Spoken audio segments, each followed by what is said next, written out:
এবং সহিহ মুসলিমের হাদিসে নবী করিম সাল্লাল্লাহু আলাইহি সাল্লাম হিজামা সম্পর্কে বলেছেন, তোমরা যত পদ্ধতিতে ট্রিটমেন্ট গ্রহণ করে থাকো এর মধ্যে থেকে হিজামা একটা উত্তম পদ্ধতির চিকিৎসা।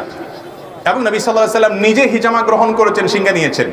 বিধায় শরীরে এই দূষিত রক্ত এগুলো বের করার মাধ্যমে হিজামা ট্রিটমেন্ট করাটা সুন্নাহ। এবং আমি ব্যক্তিগতভাবে অনেক মানুষকে চিনি যাদের শরীরে বিষ ব্যথা নানা রকমের অসুবিধা হতো, এদেরকে হিজামা করার পরামর্শ দিয়েছি, হিজামা করেছেন, তারা সুস্থ হয়েছেন। এবং আর অনেক মানুষ আমার জানাশোনা আছে আলহামদুলিল্লাহ। এমন আমাদের জিন্দা করা দরকার এবং এটা সুন্নাত, হাদিস দ্বারা সুসাব্যস্ত হয়েছে, বহু হাদিসে বের বর্ণিত হয়েছে।